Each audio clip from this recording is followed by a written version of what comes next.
तो हेलो बच्चों लोग, कैसे हैं? उम्मीद करते हैं अच्छे हैं, अच्छी तरह से पढ़े कर होंगे।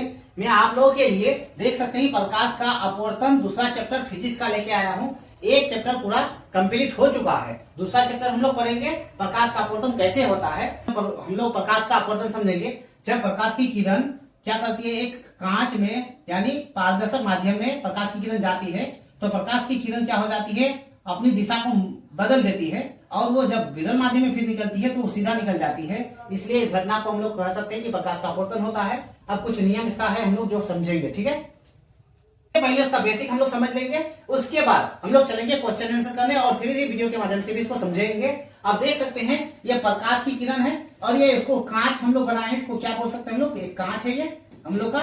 कांच के ऊपर जब प्रकाश की किरण एक कांच के ऊपर गिरती है तो प्रकाश अपनी दिशा को क्या कर देती है, बदल देती है। देख सकते हैं कि प्रकाश की किरण सीधा ना आकर के अपनी किरण को क्या कर दिया है, यानी मोड़ दिया है या परिवर्तन कर दिया है। इस घटना को प्रकाश का अपवर्तन कहते हैं। ये प्रकाश की किरण जब आती है तो उसको क्या कहा जाता है, आपतित किरण। अब जब अंदर चली जाती है, कांच के अंदर प्रवेश करती है, उसको क्या कहा जाता है, अपवर्तित किरण कहा जाता है, ठीक है। जब प्रकाश की किरण आती है तो आपतित किरण और कांच के अंदर प्रवेश करती है तो उसको क्या बोलेंगे, अपवर्तित किरण। उसके बाद अब आपतित किरण और ये अभिलंब देख सकते हैं, ये अभिलंब खींचा गया है। अभिलंब के बीच बना कोण को आपतन कोण कहा जाता है। देख सकते हैं आपतित किरण और अभिलंब के बीच बना कोण को हम लोग क्या कहेंगे, आपतन कोण कहेंगे। उसी तरह अपवर्तित किरण देख सकते हैं कि अपवर्तित किरण, उसके बाद अभिलंब के बीच बना कोण को क्या कहते हैं, अपवर्तन कोण कहते हैं, ठीक है। याद रखिएगा, आपतित किरण अभिलंब के बीच बना कोण को आपतन कोण, उसके बाद अपवर्तित किरण और अभिलंब के बीच बना कोण को हम लोग अपवर्तन कोण कहते हैं, जिसे आर से संकेत करेंगे और इसे हम लोग किससे संकेत करेंगे, आई से संकेत करेंगे। इसलिए आई बटे क्या हो जाएगा, हम लोग का आर हो जाएगा। अपवर्तनांक का सूत्र बन जाएगा हम लोग का अपवर्तनांक। अपवर्तनांक का सूत्र हो जाता है हम लोग का साइन आई बटे साइन क्या हो जाएगा, साइन आर हो जाएगा। इस सूत्र को आप याद रखिएगा। अब हम लोग समझेंगे। देख सकते हैं ये अभिलंब खींचा गया है, इसको आपतन बिंदु कहेंगे। उसके बाद जब प्रकाश की किरण आती है तो ऊपर से, तो उसको क्या कहा जाता है, विरल माध्यम। जब प्रकाश की किरण विरल माध्यम से, खुली वायु को विरल माध्यम कहा जाता है। प्रकाश की किरण जब खुली वायु से आती है तो विरल माध्यम में तो उसकी चाल कितनी होती, पर सेकंड 3 लाख होती है। उसी तरह जब कांच में प्रवाहित होती है, जब कांच के अंदर प्रवेश करती है, जब कांच के अंदर क्या करती है, प्रवेश करती है, तो उसको स्पीड क्या हो जाती है, कम हो जाती है, क्योंकि उसको सघन माध्यम कहा जाता है। तो कितना हो जाती है, 2 लाख हो जाती है पर सेकंड के हिसाब से, ठीक है। ये पॉइंट याद रखिएगा। अब जब प्रकाश की किरण अंदर आती है तो अपनी दिशा को क्या कर देती है, बदल देती है। फिर उसके बाद बाहर जब निकलती है तो अभिलंब से क्या हो जाती है, वो दूर हो जाती है। देख सकते हैं कि इस तरह से वो प्रकाश की किरण अभिलंब से दूर हो जाती है। तो क्या पता चला, प्रकाश की किरण जब आती है, कहां से टकराने के बाद अंदर प्रवेश करती है तो अभिलंब की ओर मुड़ जाती है, अभिलंब की ओर आ जाती है। जब प्रकाश की किरण कांच से निकलती है तो बाहर की ओर क्या हो जाती है, अभिलंब से दूर हो जाती है। तो इस प्रक्रिया को ही क्या कहेंगे हम लोग, प्रकाश का अपवर्तन कहते हैं। बहुत इंपॉर्टेंट बात है, इसको आप उतार लीजिए, अच्छी तरह से याद कर लीजिए। अब हम लोग क्या करेंगे, एक एक करके इसका क्वेश्चन पढ़ेंगे और 3D वीडियो के माध्यम से समझने की कोशिश करेंगे, ठीक है। उम्मीद करते हैं कि आपको समझ में आ जाएगा। हम अच्छी तरह से बताएंगे, वीडियो के माध्यम से भी बता दिए। अब इसको हम लोग क्या करेंगे, पूरा फिगर के साथ, परिभाषा के साथ पढ़ेंगे, ठीक है। कहते हैं प्रकाश का अपवर्तन किसे कहते हैं। उत्तर दिया हुआ है, जब प्रकाश की किरण एक पारदर्शी माध्यम से, पारदर्शी यानी ये कांच क्या हो गया, दर्पण क्या हो गया, पारदर्शी है, बिल्कुल पेंट किया हुआ नहीं होना चाहिए। पारदर्शी माध्यम से दूसरे पारदर्शी माध्यम में जब जाती है तो दिशा बदल देती है या दिशा मुड़ जाती है। इस घटना को प्रकाश का अपवर्तन कहते हैं। अब इसका हम लोग नियम पढ़े, अगर प्रकाश का अपवर्तन के नियम को अभी हम लोग समझेंगे फिगर के माध्यम से। देख सकते हैं ये एक हम लोग दर्पण ले लिए, दर्पण यानी बिल्कुल कांच, बिल्कुल आईना ले लिए, उसमें कोई पेंट किया हुआ नहीं होना चाहिए। एग्जाम्पल उसको दे दिए हैं।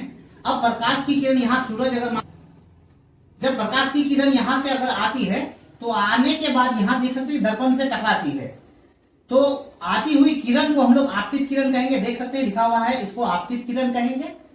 उसके बाद दर्पण से टकराने के बाद वो वापस नहीं जाती है, अंदर की ओर चली जाती है, लेकिन किरण सीधा नहीं जाकर के किरण क्या कर देती है, मुड़ जाती है, अपने दिशाओं में बदलाव कर देती है, अपनी दिशा को परिवर्तित कर देती है, बदल जाती है, यानी मुड़ जाती है, विलंब की ओर मुड़ जाती है। इस घटना को ही प्रकाश का अपवर्तन हम लोग कहते हैं, ठीक है, याद रखिएगा। तो प्रकाश की किरण आती है, आती हुई किरण को आपतित किरण कहेंगे। उसके बाद जिस ओर जाकर के कांच के अंदर जाकर के वो मुड़ जाती है तो उसको क्या कहेंगे? अपवर्तित किरण। इसको प्रकाश की अपवर्तित किरण कहेंगे। अब हम लोग ये पॉइंट समझेंगे अभिलंब कैसे बनता है। जब आपतित किरण जहां आके टकराती है उसको आपतन बिंदु कहते हैं हम लोग, आपतन बिंदु कहेंगे। ये आपतन बिंदु होगा हम लोग का। तो देख सकते हैं कि आपतित किरण, आपतन बिंदु तथा अपवर्तित किरण के बीच खींचा गया लंब को अभिलंब कहा जाता है। हम लोग इसको क्या बोलेंगे? अभिलंब। इसको इस तरह से खींचा गया है दर्पण के आर पार, ये काल्पनिक होता है तो कैसे कहेंगे? अभिलंब। देख सकते हैं आपतित किरण आपतन बिंदु पर खींचा गया, आपतित किरण और आपतन बिंदु पर खींचा गया लंब को अभिलंब कहते हैं। ठीक है, ये सभी बात समझ में आ चुका। अब हम लोग इसमें कुछ नोट पॉइंट और समझेंगे। देख सकते हैं ये खुला आकाश है, इसको वायुमंडल हम लोग बोलेंगे। जब प्रकाश की किरण आती है तो ऊपर से आती है तो उसको विरल माध्यम कहा जाता है। ठीक है, प्रकाश की किरण वायुमंडल से गुजरती है तो उसको विरल माध्यम कहा जाता है। उसी तरह कांच के अंदर जब प्रवेश करती है तो वो हो गया क्या? सघन माध्यम। सघन माध्यम का मतलब बहुत घनापन, कांच से होकर के गुजरना पड़ता है किरण को। तो 3 लाख स्पीड की 3 लाख हम बोल सकते हैं कि 3 लाख किलोमीटर की प्रति सेकंड की स्पीड से वो क्या करती है? कांच में प्रवेश करती है। लेकिन कांच से टकराने के बाद वो कितना बन जाती है? 2 लाख बन जाती है। ठीक है, 2 लाख किलोमीटर प्रति सेकंड की स्पीड उसका घट जाता है, 1 लाख किलोमीटर प्रति सेकंड घट जाती है। ठीक है, तो ये पॉइंट याद रखिएगा। तो खुली वायु में जब प्रकाश की किरण क्या करती है? आती है तो उसको विरल माध्यम कहा जाता है। कांच के अंदर जब प्रवेश करती है तो वो सघन माध्यम में प्रवेश कर जाती है। ठीक है, सघन का मतलब घनापन, यानी प्रकाश की किरण को कुछ हद तक वो क्या कर देती है? रोक देती है। ये दोनों पॉइंट आपको समझ में आ चुका। अब उसके बाद हम लोग समझेंगे कोण कैसे बनता है। देख सकते हैं आपतन कोण को आई संकेत और अपवर्तन कोण को आर संकेत, ये दोनों कब बनता है, कहां बनता है? देख सकते हैं यहाँ आपतित किरण और आपतन बिंदु पर, आपतित किरण आपतन बिंदु पर जो अभिलंब खींचा जाता है उन दोनों के बीच बना कोण को हम लोग, तो आपतित किरण और अभिलंब के बीच बना कोण आई से संकेत किया जाता है।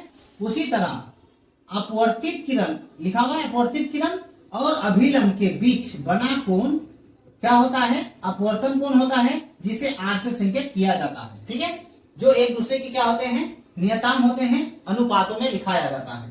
अब हम लोग इसके बारे में थोड़ा आगे और भी पढ़ेंगे। तो फिलहाल ये इसका नियम था जो हम लोग समझ चुके हैं। अब अपवर्तन के नियम पूछे आपको तो कितने होते हैं? तो अपवर्तन के जिस तरह परावर्तन के 2 नियम होते हैं उसी तरह अपवर्तन के भी कितने नियम होते हैं? 2 नियम। ठीक है, अब हम लोग क्या करेंगे? नेक्स्ट पॉइंट पढ़ेंगे, इसका फिगर आप उतार लीजिए। नेक्स्ट पॉइंट पढ़ेंगे, क्वेश्चन नंबर 2 में लिखा हुआ है। क्वेश्चन नंबर 2 नहीं, यानी उसी का पार्ट सब हम लोग व्याख्या करेंगे। अब देख सकते हैं प्रकाश के अपवर्तन की व्याख्या कीजिए, यानी जब प्रकाश की किरण अंदर प्रवेश करती है तो क्या क्या होता है, कौन कौन सी घटना घटती है, तो उसको हम लोग लिखेंगे। आपतित किरण कहा जाता है आती हुई किरण को। आपतन बिंदु, जिस बिंदु यानी प्रकाश की किरण जिस कांच की जिस बिंदु में जाकर टकराती है उसको आपतन बिंदु कहते हैं, अभी हम लोग पढ़े। अभिलंब किसे कहते हैं? आपतित किरण और आपतन बिंदु पर खींचा गया लंब को हम लोग क्या कहेंगे? अभिलंब कहेंगे, अभी पढ़ा दिए आपको। अपवर्तित किरण जो दर्पण से टकराने के बाद वो अपनी दिशा को क्या करती है? बदल देती है, उसको अपवर्तित किरण कहते हैं। उसके बाद आपतन कोण किसे कहते हैं? तो अभी बताया, आपतित किरण और अभिलंब के बीच बना कोण को आपतन कोण कहते हैं। साइन आई से संकेत किया जाता है, इस कोण को याद रखिएगा। अपवर्तन कोण किसे कहेंगे? तो अपवर्तन कोण यानी जो अपवर्तित किरण और अभिलंब के बीच बना कोण जो नीचे बनती है उसी को क्या कहते हैं हम लोग? अपवर्तन कोण कहते हैं, जो साइन आर लिखा जाता है। ठीक है, आपतन कोण को साइन आर आई और अपवर्तन कोण को साइन आर कहा जाता है। अब हम लोग इसका नियतांक पढ़ेंगे, देख सकते हैं। अभी बताएंगे इसके कितने नियम होते हैं, अपवर्तन के कितने नियम होते हैं। तो अपवर्तन के 2 नियम होते हैं। पहला नियम, आपतित किरण, अपवर्तित किरण और आपतन बिंदु पर खींचा गया अभिलंब तीनों एक ही तल में होता है। पहला पॉइंट अभी आपको बताएं, देख सकते हैं। ये दर्पण ले लें, जब प्रकाश की किरण इधर से आती है तो आपतित किरण दर्पण से टकराने के बाद अपनी दिशा को मोड़ देती है। अपवर्तित किरण और आपतन बिंदु पर खींचा गया अभिलंब ये तीनों एक ही समतल पर होते हैं। तो इसको क्या कहेंगे हम लोग? ये पहला नियम था उसका, आपतित किरण, अपवर्तित किरण और आपतन बिंदु पर खींचा गया अभिलंब तीनों एक ही समतल पर होते हैं। ये एक पहला नियम हो चुका। दूसरा नंबर, आपतन कोण। आपतन कोण हम लोग यहाँ बना था, आई से संकेत करते हैं। उसके बाद आपतन कोण की का मान कितना? साइन आई। अपवर्तन कोण का मान कितना है साइन आर, जो यहाँ होता है देख सकते हैं, का अनुपात, अनुपात का मतलब बटे में लिखना, एक नियतांक होता है, स्थिर होता है, ठीक है, एक दूसरे की क्या होते हैं, स्थिर होते हैं, दूसरे का क्या होता है, नियतांक होता है। नियतांक देख सकते हैं साइन आई बटे साइन आर, यानी आई बटे आर होता है, यहाँ स्पष्ट दिखा दे रहा है। इसलिए इस नियम को स्नेल का नियम भी कहा जाता है, याद रखिएगा। अपवर्तन के नियम को कितने नियम होते हैं तो आपको बताना है, अपवर्तन के 2 नियम होते हैं, दोनों नियम आपको दिखा दिए। अपवर्तन के नियम को ही हम लोग कौन सा नियम कहते हैं, स्नेल का नियम भी कहते हैं, याद रखिएगा, ठीक है। नेक्स्ट पॉइंट पढ़ेंगे हम लोग, कुछ नोट पॉइंट है अभी बताएं। विभिन्न माध्यमों में प्रकाश की चाल क्या होती है तो आपको याद रखना है भिन्न भिन्न होती है, ये ऑब्जेक्टिव में आ चुका है। विभिन्न माध्यमों में प्रकाश की चाल कैसी होती है तो आपको यह बताना है भिन्न भिन्न होती है। अब देख सकते हैं प्रकाश की चाल निर्वात में, निर्वात का मतलब खुली वायुमंडल में यानी मुक्त आकाश में कितनी होती है, 3 लाख किलोमीटर प्रति सेकेंड होती है, याद रखिएगा। जब प्रकाश की चाल आती है खुली वायुमंडल में तो उसकी स्पीड कितनी होती है, 3 लाख किलोमीटर प्रति सेकेंड। दूसरा पॉइंट में है पानी में प्रकाश की चाल कितनी होती है, जब प्रकाश की किरण आती है वायु में तो 3 लाख, और जब पानी में जाके प्रवेश करती है तो कितना हो जाती है, 2,25,000 किलोमीटर प्रति सेकेंड। उसी तरह कांच में प्रकाश की चाल जब कांच को टकराती है, कांच में दर्पण में टकराती है तो उसका स्पीड कितना हो जाता है, 2 लाख किलोमीटर प्रति सेकेंड हो जाता है, ठीक है। ये तीनों को याद रखिए, चारों पॉइंट वेरी इंपॉर्टेंट है। अब हम लोग पढ़ेंगे क्वेश्चन नंबर 4, कांच के गिलास में सिक्का उभरा हुआ क्यों प्रतीत होता है। आप एक सिक्का देख सकते हैं इस तरह से, अगर हम लोग एक गिलास में पानी ले ले, आधा गिलास पानी ले ले, आधा गिलास पानी ले ले, अगर सिक्का रखें या पेंसिल रखें तो रखने के बाद कुछ इस तरह का दिखाई देगा, लगेगा सीधा नहीं है, वो कटा हुआ है, यानी सीधा नहीं है कटा हुआ है, सीधा नहीं है कटा हुआ है। तो किसकी वजह से होता है, प्रकाश का अपवर्तन के नियम की वजह से होता है, ठीक है। तो देख सकते हैं परिभाषा हम लोग पढ़ेंगे, कांच के गिलास में सिक्का उभरा हुआ, सिक्का पूछे या पेंसिल पूछे आपको बताना है, सिक्का क्वेश्चन है किताब में, सिक्का उभरा हुआ क्यों प्रतीत होता है। यहाँ से देख, अगर सिक्का यहाँ रखा गया है तो हम लोग जब देखेंगे तो पता चलेगा क्या उभरा हुआ है वो, ठीक है। तो यहाँ देखना है जब प्रकाश की किरण कांच के गिलास में पड़ती है, प्रकाश की किरण जब कांच के गिलास में पड़ती है तो कांच के गिलास में रखा हुआ सिक्का उठा हुआ प्रतीत होता है, क्योंकि इसमें प्रकाश का क्या हो रहा है, तो अपवर्तन हो रहा है। इसकी वजह से कांच में रखा हुआ सिक्का उभरा हुआ प्रतीत होता है, यानी दिखाई देता है। किसकी वजह से, तो प्रकाश का अपवर्तन के नियम की वजह से, ठीक है, याद रखिएगा। हम लोग नेक्स्ट पॉइंट पढ़ेंगे। अब देख सकते हैं नेक्स्ट क्वेश्चन क्या लिखा हुआ है, क्वेश्चन नंबर देख सकते हैं, क्वेश्चन नंबर 5 पढ़ेंगे। अपवर्तनांक किसे कहते हैं, तो किसी माध्यम का अपवर्तनांक शून्य में प्रकाश की चाल उस माध्यम में प्रकाश की चाल के अनुपात को हम लोग अपवर्तनांक कहते हैं। अपवर्तनांक किसे कहते हैं, अपवर्तनांक किसे कहते हैं, तो आपको याद रखना है कि शून्य में प्रकाश की चाल पहले लेना है। प्रकाश की चाल जैसे कितना आया, 3 लाख, तो 3 लाख हम लोग ऊपर लिख देंगे। अब उस माध्यम में प्रकाश की चाल, उस माध्यम का मतलब जिस माध्यम में प्रकाश की चाल प्रवेश करेंगे, जैसे पानी में प्रवेश किया तो 2,25,000 लिखेंगे, कांच में प्रवेश किया तो कितना लिखेंगे, 2 लाख लिखेंगे, तो बटे में लिखेंगे, यानी बटे में, ये किस में हो गया, अनुपातों में हो गया, ठीक है। तो इस अनुपात को ही हम लोग क्या कहेंगे, प्रकाश का अपवर्तनांक कहते हैं, ठीक है। तो प्रकाश का अपवर्तनांक किसे कहते हैं, जब प्रकाश की किरण आती है तो शून्य में प्रकाश की चाल 3 लाख रहती है, उसके बाद कांच में अगर प्रवेश करेगी तो कितना हो जाएगा, 2 लाख। 2 लाख, उन दोनों को कैसे लिखा जाएगा, 3 लाख बटे 2 लाख, देख सकते हैं यहाँ 3 लाख बटे 2 लाख लिखे हैं। तो इसके अनुपात को ही, अनुपात मतलब बटे में लिखना है, इसके अनुपात को ही हम लोग क्या कहते हैं, अपवर्तनांक कहते हैं, ठीक है। उम्मीद करते हैं आप समझ में आ गया। अब हम लोग देख सकते हैं किसी माध्यम का अनुपात अगर निकाले हम लोग अपवर्तनांक, तो शून्य में प्रकाश की चाल और उस माध्यम यानी कांच में प्रकाश की चाल, एग्जाम्पल लिए, किसका एग्जाम्पल लिए, कांच में, तो शून्य में प्रकाश की चाल कितना है, देख सकते हैं शून्य में प्रकाश की चाल क्या लिखा जाता है, C, और कांच में प्रकाश की चाल को कितना क्या लिखा गया, CN। तो शून्य में प्रकाश की चाल कितना, 3 लाख, और कांच में प्रकाश की चाल कितना, 2 लाख।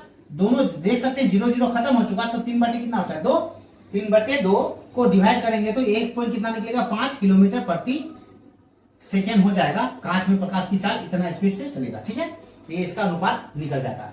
तो इसको हम लोग क्या कहेंगे, अब अपवर्तनांक कहेंगे। उम्मीद है कि समझ में आ रहा होगा। अब हम लोग आगे बढ़ेंगे। अब उसी तरह देख सकते हैं पानी में प्रकाश की चाल अगर पूछे तो 3 लाख हम लोग का क्या हो जाएगा, ऊपर हो जाएगा, और 2,25,000 हम लोग का नीचे हो जाएगा, क्योंकि पानी में प्रकाश की चाल कितनी होती है, 2,25,000। 3 0 खत्म, तो 300 ऊपर बचा, नीचे कितना बचाएगा, 225। देख सकते हैं कि 5 का पारा में हम लोग का कट जाएगा, तो इसको काटने के बाद हम लोग का कितना बच जाएगा 4/3। देख सकते हैं, हम काट के दिखाते हैं आपको। 5 छके 30, 0 उतर गया। इसको 5 से काटे, 5 चौके 20, 5 5 6 25। फिर काटते 12 चौके 15 चौके 60 हो जाएगा, 15 तिया 45, 4/3, 4/3। इसको फिर डिवाइड किए 1.33 निकला। तो इसका पानी में कांच का पानी में प्रकाश की चाल का अनुपात अगर निकालने बोले तो इस तरह से निकलेगा, 1.33 हो जाएगा किलोमीटर प्रति सेकेंड। ठीक है, ये पानी में प्रकाश की चाल और ये कांच में प्रकाश की चाल याद रखना है, जो ऑब्जेक्टिव आपको काम देगा। नेक्स्ट पॉइंट हम लोग पढ़ेंगे, तो कुछ नोट पॉइंट पढ़ेंगे। हाँ, देख सकते हैं, कुछ द्रव्यमान तक माध्यमों में निरपेक्ष अपवर्तनांक है, कुछ अपवर्तनांक खास सब अपवर्तनांक को लेंगे जो ऑब्जेक्टिव में पूछता है। ये ऑब्जेक्टिव पॉइंट है, याद रखिएगा। वायु में अपवर्तनांक कितना होगा, तो 1.003 हो जाएगा। बर्फ में अपवर्तनांक 1.31 हो जाएगा। जल में अपवर्तनांक 1.33 हो जाएगा। उसके बाद अल्कोहल में अपवर्तनांक 1.36, किरोसिन तेल में 1 पॉइंट कितना हो जाएगा 44। संगलित क्वार्टर्स, इसको याद रखना है।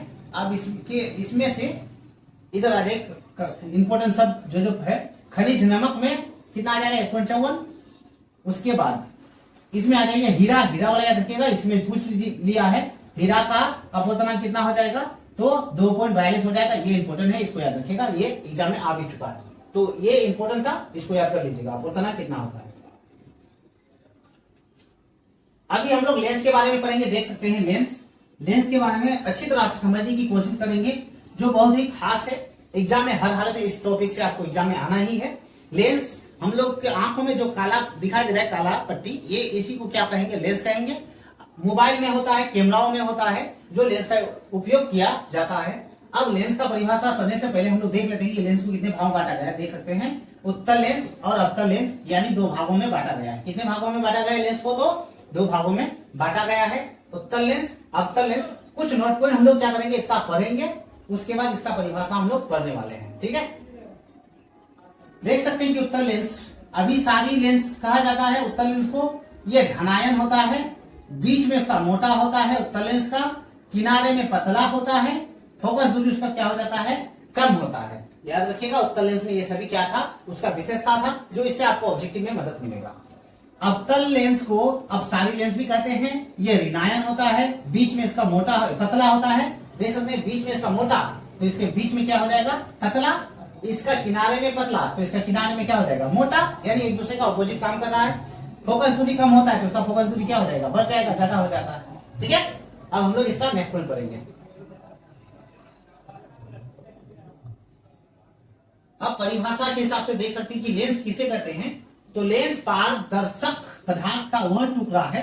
पारदर्शक का मतलब प्रकाश की किरण आर पार हो जाए, उसे पारदर्शक कहते हैं, जो इससे पहले हम लोग परिभाषा पढ़ चुके हैं।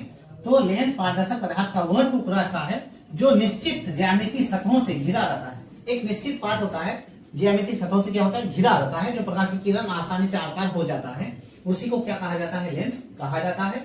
लेंस का क्षमता का ऐसे मात्रक आपको पूछे, ये इंपोर्टेंट है, यानी n⁻⁻⁻1 या डायफ्टर याद रखिएगा, ज्यादा इंपोर्टेंट है। n⁻⁻⁻1 या डायफ्टर होता है। लेंस का मात्रक क्या होता है, तो डायफ्टर होता है, यानी 1 डायफ्टर बराबर 1 क्या होता है, m⁻⁻1 होता है। लेंस की दोनों सतह क्या होता है, गोलीय होता है, याद रखिएगा। लेंस में दोनों सतह जो इस तरह से बनता है वो क्या होता है, गोलीय होता है, बिल्कुल गोल होता है। ठीक है, याद रखिएगा, या बेलनाकार भी होता है। लेंस की दोनों सतह क्या होता है, तो आपको याद रखना है, गोलीय या बेलनाकार होता है। अब हम लोग इसका धीरे धीरे यूज कर लेंगे। उससे पहले आपको मैं दिखाने वाला हूँ लेंस। देख सकते हैं, इसको हम लोग क्या कहेंगे, लेंस कहेंगे। यही है, कैमरा में यूज होता है। कैमरा में ये आंखों का लेंस है, देख सकते हैं, इसको ही लेंस कहेंगे हम लोग, जिसकी वजह से हम लोग क्या करते हैं, किसी भी चीज को यानी पूरी दुनिया को देखते हैं लेंस की वजह से, आंखों में जो लेंस लगा हुआ है। अब हम लोग बोलेंगे कि इसका लेंस तो दिख लिए हैं, अब इसका लेंस कैसा होता है, देख सकते हैं लेंस कैसा होता है, यानी दर्पण का लेंस कैसा होता है, देख सकते हैं दर्पण का लेंस, ये है दर्पण का लेंस। ठीक है, तो इस तरह का होता है, जो दोनों परावर्तक सतह ज्यामिति से घिरा होता है, जो एक पारदर्शक टुकड़ा है। देख सकते हैं, ये भी लेंस होता है। ठीक है, अब हम लोग लेंस का रूप देखेंगे कि उत्तल लेंस कैसा होता है, अवतल लेंस कैसा होता है। देख सकते हैं कि उत्तल लेंस है ये। उत्तल लेंस का फिगर कैसा बनेगा, इस तरह से बनेगा, जो किनारे में पतला और बीच में मोटा होगा, लिखा हुआ बीच में मोटा, किनारे में क्या होगा, पतला होगा। इस तरह से आसानी से आप याद कर सकते हैं, कोई दिक्कत नहीं होगा, बहुत आसान है। और अवतल लेंस क्या होता है, तो बीच में क्या हो जाएगा, पतला, बीच में पतला और किनारे में क्या हो जाएगा, मोटा हो जाएगा। उम्मीद है कि आपको समझ में आ रहा होगा। अब हम लोग नेक्स्ट पॉइंट करेंगे इसका, इसको फिगर सब उतार लीजिए साथ ही साथ। लेंस के प्रकार अगर पूछे तो अभी बताएं, लेंस के कितने प्रकार होते हैं, तो 2 प्रकार होते हैं लेंस के, एक उत्तल लेंस और दूसरा क्या होता है, अवतल लेंस होता है। देख सकते हैं उत्तल लेंस, अवतल लेंस होता है। उत्तल लेंस किसे कहते हैं, तो उत्तल लेंस के बारे में हम लोग क्या करेंगे, पढ़ेंगे, ठीक है। उत्तल लेंस के बारे में पढ़ेंगे। अगर आपको समझ में आ रहा था मेरा वीडियो जरा सा भी, तो अपने फ्रेंड को भी शेयर कर दीजिएगा वीडियो, ताकि वो उसको भी लाभ मिले और उसको भी जानकारी हो। और प्ले स्टोर में मेरा सलाम सर नाम से ऐप डाउनलोड करके उसमें भी क्लास ज्वाइनिंग कर सकते हैं बच्चे लोग। और उसके डिस्क्रिप्शन में के नीचे मेरा ऐप का लिंक डाला हुआ है, वहां ज्वाइन कर लीजिए। 100 रुपया में, 100 रुपया कुछ नहीं है अभी, 100 रुपया में आप उसको ज्वाइन कीजिए। पूरा course A to Z all subject का आपको वीडियो, सब्जेक्टिव, PDF, ऑब्जेक्टिव हर चीज मिलेगा, ठीक है। तो हम लोग क्या करेंगे, यहाँ पढ़ेंगे उत्तल लेंस किसे कहते हैं। यह लेंस में किनारे की अपेक्षा मध्य का भाग क्या होता है, मोटा होता है। अभी पढ़े हम लोग, इसलिए इसे अभिसारी लेंस भी कहते हैं। उत्तल लेंस के भाग, देखो उत्तल लेंस का हम लोग भाग पढ़ेंगे। इस तरह का उत्तल लेंस का भाग है, देख सकते हैं। उत्तल लेंस का भाग अगर पूछेगा आपको 3 बताना है, देख सकते हैं। उभय उत्तल लेंस, सम उत्तल लेंस और अवतल उत्तल लेंस। ये इस तरह का बनेगा, ठीक है, इस तरह का बनता है। आपको बनाना है, सब प्रैक्टिस कर लेना है। इस तरह से आप प्रैक्टिस कर लीजिएगा। अब हम लोग पढ़ेंगे उसका पार्ट सब, यानी तीनों का यहाँ नाम दे दिया है, उसको उतार लीजिएगा। उभय उत्तल कैसे कहते हैं, जिसका दोनों तल क्या होता है, उत्तल होता है। सम उत्तल, जिसका एक तल समतल और दूसरा उत्तल होता है। और अवतल उत्तल, जिसका एक तल अवतल का बना हुआ, दूसरा उत्तल का बना हुआ, ठीक है। तो खास नहीं है सब। अब हम लोग नीचे पढ़ेंगे एक ही करके अवतल लेंस के बारे में। जो उत्तल लेंस हम लोग पढ़ लिए, अब पढ़ेंगे क्वेश्चन नंबर 8 में है अवतल लेंस। अवतल लेंस के बीच में पतला होता है, परिभाषा भी पढ़े, देख सकते हैं पतला होता है बीच में। यहाँ बीच में क्या है, पतला है, देख सकते हैं पतला है। बनाना कैसे, देख सकते हैं, इस तरह से आप बना सकते हैं, इस तरह से बना लीजिएगा। तो पतला बीच में होता है अवतल लेंस में, बीच में पतला और किनारे में क्या होता है, मोटा। देखिए ये किनारा भाग है जो मोटा होता है। यह किरणों को फैलाता है, इसलिए इसे क्या कहा जाता है, अपसारी कहा जाता है। अच्छा, एग्जाम में इस तरह से भी क्वेश्चन पूछ चुका है, अवतल लेंस को अपसारी लेंस क्यों कहा जाता है। तो आपको परिभाषा इस तरह से देना पड़ेगा, ठीक है। अवतल लेंस को अपसारी लेंस क्यों कहा जाता है, तो अवतल लेंस के बीच में पतला और किनारे में मोटा होता है, ताकि ये किरणों को क्या कर सके, फैला सके। किरणों को क्या कर देती है, फैलाने में मदद करती है, इसलिए इसे अपसारी लेंस भी कहते हैं। इस तरह से भी क्वेश्चन पूछ सकता है। इसका भी 3 पॉइंट है, तीनों पॉइंट आप उतार लीजिएगा। उभय अवतल लेंस, समतल उत्तल लेंस और उत्तल उत्तल लेंस, ठीक है। सकते हैं कि यहाँ हम लोग 8 नंबर तक क्वेश्चन पढ़ लिए आज। उसके बाद हम लोग क्या करेंगे, इसका नेक्स्ट पार्ट पढ़ेंगे, क्योंकि एक ही दिन में पूरा पार्ट पढ़ने से वीडियो क्या हो जाता है, लंबा हो जाता है। तो हम लोग इसका दूसरा पार्ट आगे वाला वीडियो में पढ़ेंगे, इसका दूसरा पार्ट बनेगा, ठीक है। तो ये फिजिक्स का दूसरा चैप्टर का हम लोग क्या करेंगे, एक पार्ट पढ़ लिए, दूसरा वीडियो बनने वाला है। इसी के नीचे हम लोग लिख देंगे फिजिक्स चैप्टर 2 का पार्ट 1, फिजिक्स चैप्टर 2 का पार्ट 2 बनेगा इसका, ठीक है। तो इसको यहाँ तक बता लीजिए। पार्ट 2 हम लोग देख सकते हैं कि कहाँ तक पढ़ेंगे, इस सब के बारे में। दूसरा चैप्टर में हम लोग इस यहाँ से शुरू करेंगे पढ़ाई को। क्या होता है उत्तल लेंस की प्रथम मुख्य फोकस दूरी क्या होता है, उत्तल लेंस क्या होता है, इसके बारे में हम लोग अच्छी तरह से जानकारी हासिल करेंगे इसका दूसरा पार्ट में, ठीक है। Thank you.